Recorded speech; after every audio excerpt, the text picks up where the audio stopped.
Bismillahirrahmanirrahim dan Assalamualaikum warahmatullahi wabarakatuh. Saya ucapkan terima kasih kepada pensyarah bagi subjek fiqh dakwah iaitu Ustazah Ihtisam kerana mengizinkan grup kami untuk mempresentkan tajuk iaitu tokoh dakwah Hasan al-Banna dan sumbangannya dalam gerakan dakwah. Dan kami daripada grup 9. Okay, nama saya adalah Muhammad Alif Nofal bin Muhammadiyah. Nombor matrik saya adalah I18102628. Okey, saya akan membentangkan mengenai pendahuluan. Yang poin pertama adalah ulama atau tokoh dakwah merupakan pewaris para nabi. Ya, betul. Selepas para nabi, adalah ada imam dan tokoh dakwah yang akan meneruskan amanah dakwah dalam gerakan dakwah ni, iaitu antaranya adalah inilah Imam Hasan al-Banna. Poin yang kedua adalah kesinambungan proses dakwah ini menunjukkan betapa syariat Islam sebagai satu syariat yang benar dan mampu bergerak selari dengan perkembangan masa atau suasana. Ya, betul. Kita dalam proses mendakwah, kita melakukan gerakan dakwah, kan jelasnya di sini. Contohnya pada waktu sekarang, pada masa kini, kita akan perlu dengan sesuaian dengan culture dan orang kata budaya dan masa terkini lah dengan keadaan yang masa kini, bagaimana dakwah tu disampaikan. Dan kita tengok pun di sini, alhamdulillah dakwah-dakwah yang disampaikan pada masa kini adalah banyakkannya melalui media sosial dan sebagainya. Okey, poin yang ketiga adalah iman Syahid Hasan al-Banna memainkan peranan penting dalam mengembalikan kegemilangan agama Islam yang mengalami zaman kegelapannya dalam era kejumudan dan taklid. Jelas kat sini, tokoh dakwah Hasan al-Banna ni sangat bermain peranan dalam memajukan agama Islam ke arah yang lebih baik, dan dalam gerakan dakwahnya banyak membantu generasi muda dan mempunyai pengaruh yang luas. Dan selain itu adalah wasiat terbesar beliau adalah Jamaah Khairwanu Muslimun yang didirikan pada tahun 1928 Masihi. Inilah orang kata wasiat terbesar dia lah yang diingat sehingga pada masa kini. Bismillahirrahmanirrahim. Assalamualaikum warahmatullahi wabarakatuh. Nama saya Muhammad Syahmi bin Muhammad Yunus. Nombor matrik I18203155. Saya akan membentangkan tentang riwayat hidup Hasan al-Banna. Hasan al-Banna atau nama penuhnya Hasan Ahmad Abdul Rahman Muhammad al-Banna, dilahirkan pada 14 Oktober 1906 di Al-Mahmudiyah di daerah Al-Buhairah, Mesir. Bapa Hasan al-Banna iaitu Ahmad bin Abdul Rahman al-Banna adalah seorang yang sangat mementingkan pendidikan agama terhadap anak-anaknya. Disebabkan itu, Hasan al-Banna membesar dengan didikan agama yang sempurna. Hasan al-Banna mendapat pendidikan peringkat rendah di sekolah Al-Rashad Al-Diniyah sejak berumur 8 tahun dan bertukar ke sekolah Al-Idadiyah semasa berumur 12 tahun. Walaupun sudah lama meninggalkan sekolah Al-Rashad Al-Diniyah, tetapi beliau masih lagi ingat pengajian subjek-subjek yang pernah dihafaznya.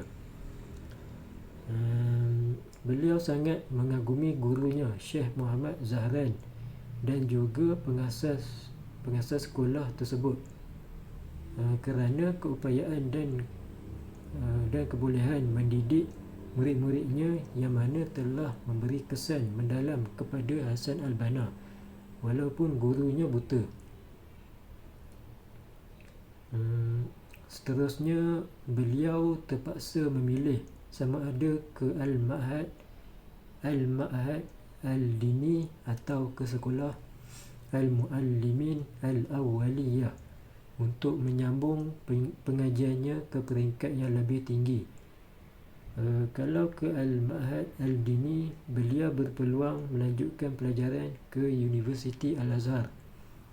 Manakala sekolah Al-Muallimin Al-Awwaliyah pula adalah sekolah perguruan yang akan mempersiapkan beliau untuk menjadi guru yang berkelayakan dalam tempoh 3 tahun sahaja. Dan akhirnya beliau memilih untuk melanjutkan pengajian ke sekolah Al-Muallimin Al-Awwaliyah kerana minatnya pada bidang pendidikan dan dakwah.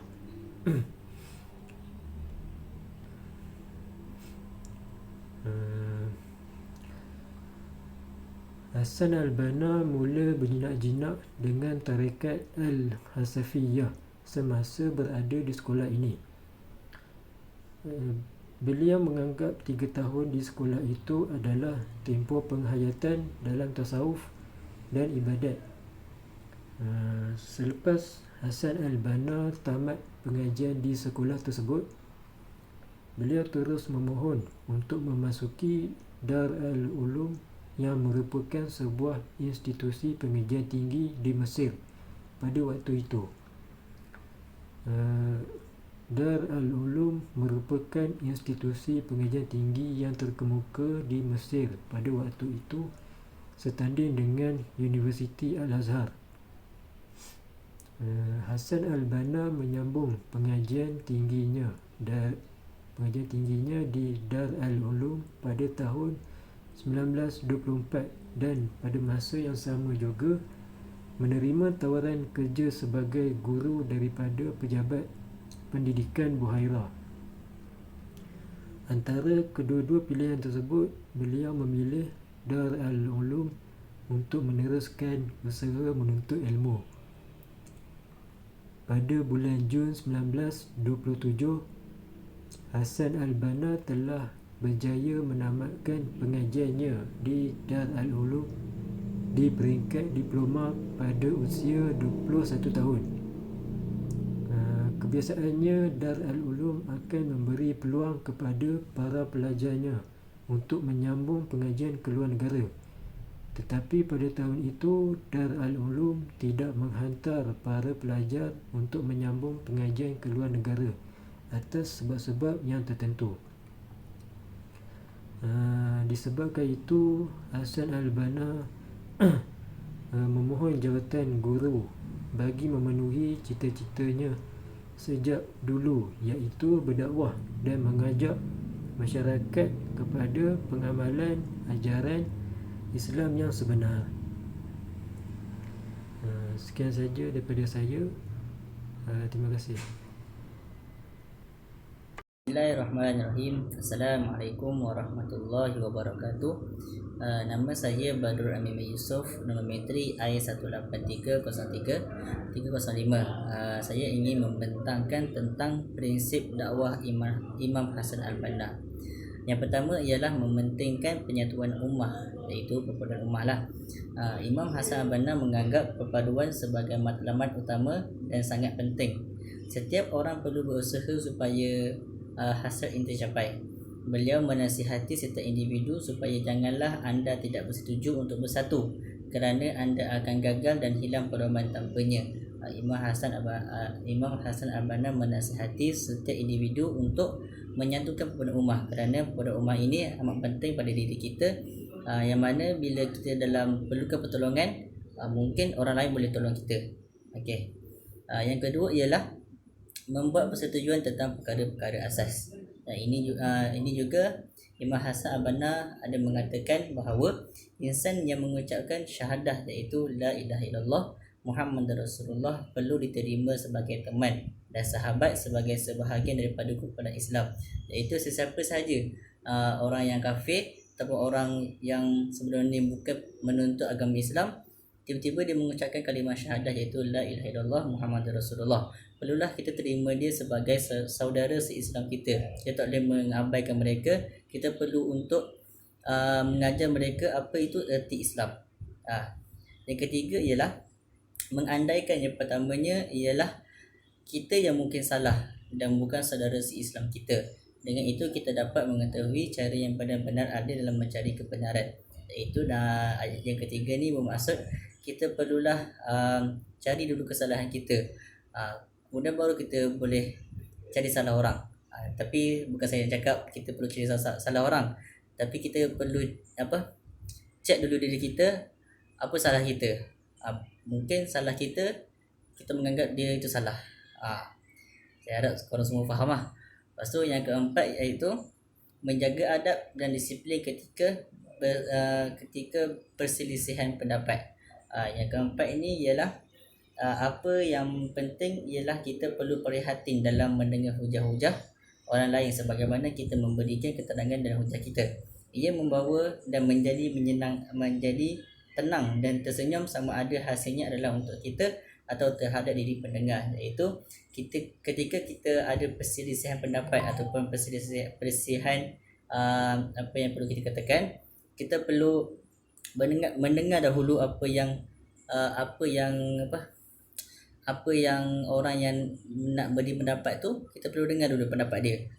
Kita tak boleh terus campur kerana dalam perselisihan pendapat itu ada adabnya. Okey. Yang kelima ialah mengelakkan diri daripada perdebatan yang sia-sia. Okey. Maksud yang kelima ialah merasa diri sentiasa benar dan merendahkan orang lain. Imam Hasan Al-Banna pernah berkata, suatu bangsa tidak akan menyimpang dari kebenaran selepas menerima hidayah, kecuali selepas ia dalam syurga apabila ia meninggalkan perdebatan selepas tahu ianya sebenarnya salah dan mendapat tempat tertinggi dalam syurga. Sekiranya ia meninggalkan perdebatan bila dia sememangnya benar. Maksud Imam Hasan Al-Banna ini ialah dalam kita perlu elak berdebat dengan orang yang memberi keterangan yang tak betul. Maknanya orang tu kita dah tahu dia salah tapi kita nak agak berdebat dengan dia. So kita tak payah nak, kita perlu elakkan perdebatan itu. Okey. Yang keenam ialah bersipati dengan mereka yang belum lagi menerima cahaya hidayah Allah Subhanahu Wa Taala.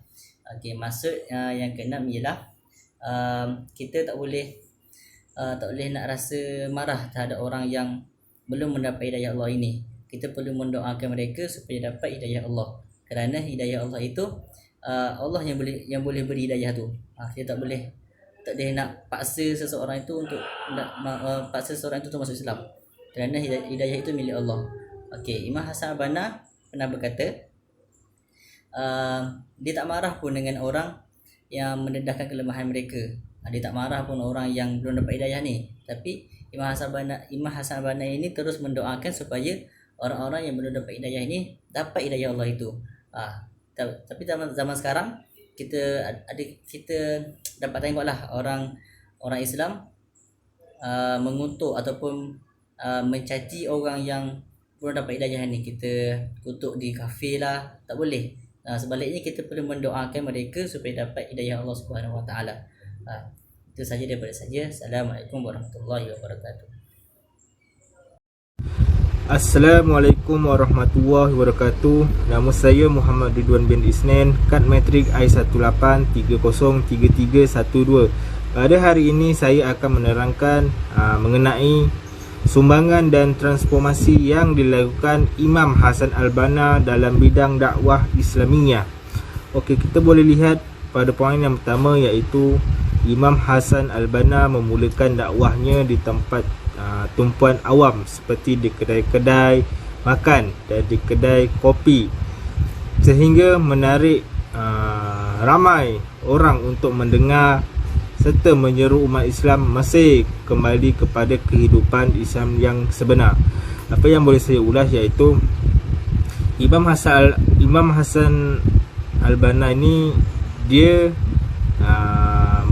memulakan dakwahnya ke tempat-tempat seperti tempat awam, iaitu kedai-kedai kopi, kedai-kedai makan, Kenapa tidak dilakukan di dalam masjid? Ini kerana di dalam masjid kebanyakannya orang sudah mengetahui tentang hukum hakam Islam. Manakala kebanyakan pada masa itu orang-orang yang minum-minum di kedai kopi dan kedai-kedai makan dan sebagainya, kebanyakannya tidak tertarik untuk melakukan ibadat yang sebenar. Dan pengunjung di kedai kopi itu sangat berminat dengan dakwah yang disampaikan oleh Imam Hasan Al-Banna. Dan pemilik kedai kopi itu pun berasa gembira apabila Imam Hasan Al-Banna menyampaikan dakwah di tempat mereka. Maka Imam Hasan Al-Banna ni terus melakukan usaha-usaha dakwah hari demi hari di tempat-tempat awam, kerana telah mendapat semangat apabila mendapat sambutan daripada orang-orang awam, iaitu ataupun masyarakat awam. Okey, kita boleh lihat pada poin yang kedua, iaitu Imam Hasan Al-Banna ni beliau menggerakkan sebuah gerakan yang mana dikenali sebagai gerakan Ikhwanul Muslimin, serta membawa kepada pemikiran yang baru dalam masyarakatnya. Apabila kita boleh tahu di mana pada masa Imam Hasan Al-Banna ni, di mana Mesir pada ketika itu sangat teruk bahagian akidahnya, di mana apabila penguasa-penguasa barat ataupun penjajah-penjajah barat menahluki Mesir, maka banyak pemikiran-pemikiran baru yang telah menghasut kepada pemikiran orang awam. Dan gerakan ini juga telah memupuk masyarakat Islam untuk berubah, untuk mengikut ajaran Islam yang sebenar, di mana pemikiran dakwahnya juga mengajak untuk berubah bagi mementingkan nasib umat berbanding nasib penguasa. Okey, kita boleh lihat pada poin yang ketiga, iaitu beliau ni berusaha untuk menyatupadukan muslimin dan melawan penceroboh dengan berijtihad menentang serangan pemikiran dan akidah.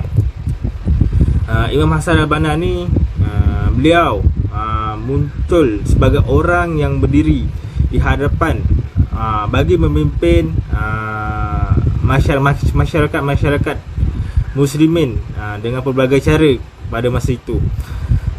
Beliau ni juga berusaha dalam menghapuskan sikap masyarakat yang mana kita tahu sangat menjauhkan diri dengan agama Islam dan mudah untuk berasa sifat berputus asa dalam diri umat muslimin pada masa itu. Okey, kita boleh lihat pada poin yang keempat, iaitu beliau, iaitu Imam Hasan Al-Banna telah menerbitkan majalah seperti Asy-Syafa, At-Ta'aruf dan akhbar harian, iaitu Al-Ikhwan, bagi menentang kegiatan yang berlawanan dengan Islam dan memperbaharui umat Islam. Dalam karya-karya beliau ni, beliau sangat memberikan perhatian kepada aspek akidah, yang mana kita tahu aspek akidah ni merupakan pegangan asas ataupun asas untuk amalan dan tingkah laku bagi setiap muslim. Selain itu, beliau ni juga berjaya untuk mencapai matlamat penyatuan dengan mengurangkan jarak perselisihan pendapat, di mana bagi tujuan penyatuan umat Islam di mana beliau ni tidak rigid ataupun tertumpu kepada satu mazhab saja, tapi beliau ni juga bersifat terbuka dalam menerima pendapat, tetapi mengikut ajaran Islam dan tidak bertentangan dengan ajaran Islam. Okey, sekian, terima kasih daripada saya dan saya akan serahkan kepada kawan saya yang seterusnya. Sekian, terima kasih. Baik, Assalamualaikum warahmatullahi wabarakatuh. Nama saya Luqman Hakim bin Farid, nombor metrik I19103838. Baik, saya akan meneruskan pembentangan yang seterusnya, iaitu karya-karya Hasan al-Banna. Baik, karya yang pertama adalah Muzakkirat Ad-Da'wah wa Da'iyah. Ini adalah karya yang terulung. Buku ini terbagi kepada dua bahagian, iaitu yang pertama yang menyentuh tentang kehidupan peribadi Hasan al-Banna, dan bahagian yang kedua pula ialah mengenai kegiatan Ikhwanul Muslimin. Seterusnya, buku yang kedua adalah Risail Al-Imam Syahid. Buku ini yang merupakan himpunan beberapa makalah yang disusunnya pada waktu-waktu tertentu sepanjang hayatnya. Yang ketiga, Risalatul Ta'lim, yakni mengandungi arahan-arahan yang diberikan oleh Hasan al-Banna kepada mereka yang memasuki gerakan Ikhwanul Muslimin. Ia ditunjukkan kepada para ahli Ikhwanul Muslimin yang telah berbai'ah. Dalam buku ini, Hasan al-Banna menjelaskan 10 dasar bai'ah. Seterusnya, Imam Hasan al-Banna ini menerangkan segala kewajipan ahli-ahli Ikhwanul Muslimin di dalam semua bidang kehidupan selepas sahaja melakukan bai'ah. Beliau juga menetapkan peraturan-peraturan yang perlu diikuti dan yang patut ditinggalkan. Buku yang keempat adalah Risalah Jihad. Kitab ini menerangkan tentang kewajipan, kepentingan dan kelebihan jihad. Imam Hasan al-Banna menulis kitab ini ketika para sukarelawan Ikhwanul Muslimin melancarkan jihad terhadap Yahudi di Palestin. Yang kelima ialah Da'watuna fi Taurid Jadid. Makalah ini bermaksud dakwah kami di tahap baru. Makalah ini ditulis ketika gerakan Ikhwanul Muslimin sedang pesat berkembang dan ramai para belia sedang menganggotainya, iaitu Ikhwanul Muslimin. Para penentang juga menyatakan keraguan mereka terhadapnya. Baik, seterusnya yang keenam adalah Risail As-Salasah, iaitu karya Hasan al-Banna ini terdiri daripada 3 makalah, iaitu tajuk yang pertama ialah apakah tugas kita, tajuk yang kedua ialah ke arah mana kita menyuruh manusia, dan tajuk yang ketiga ialah Risalah Cahaya. Yang ketujuh ialah perbandingan di antara yang dahulu dan sekarang. Yang ini dia ditulis sebelum tercetusnya Perang Dunia Pertama. Dalam kitab ni beliau menerangkan dasar-dasar Islam dan ciri-ciri pembaharuan ummah. Seterusnya ialah Risalatul yang ke-8, Risalatul Mu'tamarul Khamis. Ini merupakan syarahan daripada Hasan al-Banna di dalam Muktamar kelima Ikhwanul Muslimin. Dalam syarahannya ini beliau menilai kembali pencapaian Ikhwanul Muslimin sepanjang 10 tahun yang lepas. Yang ke-9, Ikhwanul Muslimin di bawah panji-panji Al-Quran. Makalah ini merupakan syarahan Imam Hasan al-Banna di Perhimpunan Agung Ikhwanul Muslimin yang diadakan di Ibu Pejabat Ikhwan di Kahirah. Dalam syarahan ini, matlamat dan tujuan Ikhwan telah dijelaskan. Beliau juga membincangkan tugas serta kewajipan para beliau. Yang ke-10 ialah persoalan-persoalan negara dari segi kacamata Islam. Dalam kitab ni beliau membincangkan tentang masalah-masalah politik negara Mesir dan negara-negara Islam yang lain. Yang ke-11 adalah syarahan-syarahan Imam Hasan al-Banna, yang mana buku ini mengandungi syarahan-syarahan dan kuliah-kuliah Hasan al-Banna. Yang ke-12 ialah maqalat Hasan Hasan Al-Banna. Buku ini himpunan nasihat-nasihat dan arahan-arahan Imam Hasan Al-Banna kepada sahabat-sahabat dan kepada para anggota Ikhwanul Muslimin. Dan yang terakhir ialah yang ke-13 Al-Maksurat, iaitu himpunan doa-doa zikir yang disusun oleh Imam Hasan Al-Banna sendiri. Ia dibaca beramai-ramai oleh para anggota Ikhwan sebelum solat maghrib, yang merupakan pembaharuan ikrar yang mereka kepada Allah SWT dalam menjalankan dakwah Islamiah. Okey, seterusnya adalah gaya kepimpinan Hasan Al-Banna. Imam Hasan Al-Banna mempunyai disiplin diri yang sangat baik dan mempunyai jiwa kepimpinan yang kuat, yang bermaksud beliau ini secara semula jadi mempunyai sifat-sifat kepimpinan yang orang kata kuatlah.